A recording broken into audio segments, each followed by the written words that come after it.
Здравейте! Сега ще се опитам да ви покажа как да си инсталирате виртуална машина в виртуална среда за разработка Proxmox. Така, в Proxmox имаме няколко различни вида виртуални машини. Имаме контейнери, имаме и виртуални машини. Контейнерите са за предпочитане от гледна точка на това, че спестяват доста от ресурсите на така наречения хост на компютъра, който ви служи за гостоприемник на виртуалните машини. Така, но в случая всъщност на мен ми трябва виртуална машина, която е изцяло виртуализирана и ще си я инсталирам от едно ISO. Така, ще го кръстя тест Node.js. По принцип тук има възможност да си разделяме виртуалните машини на отделни пулове, да кажем на клиент 1, клиент 2, за тестови нужди и така нататък, но аз не съм създавал такива етикети на този етап, така че това го подминаваме. Така. Тук трябва да изберем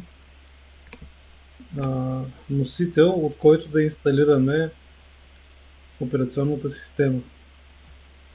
Live Server 2304. Айде да видим с 22, Ubuntu 22. Указваме какъв тип е виртуалната система. Избираме си какъв ще ни е типа на BIOS-а, SCSI контролер, графична карта дали да имаме, дали да нямаме. В случай не ми трябва нещо специфично. Какъв да бъде диска, по какъв начин да се виртуализира. Така, 32 гигабайта ми идва мъничко. Ще го направя 100 гигабайта и освен това тук важното е да си избереме Storage. Storage е мястото, на което ще бъде инсталирана тази виртуална система. Мястото имам предвид физическия диск или съвкупност от дискове, на които да бъде инсталирана. Така. Процесор. Колко процесор може да му дадем? Преспокойно можем да дадем. Това са колко процесора. Ще му кажем един процесор, но с 24 ядра. По подразбиране виртуализация.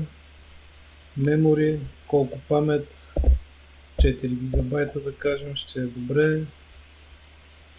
Всъщност не си спомням колко точно имам като цяло на тази система.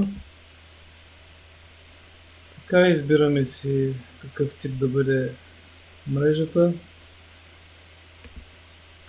и потвърждаваме, с което след малко ще видим, че виртуалната машина е създадена и завършена. И следващият етап е нейната инсталация.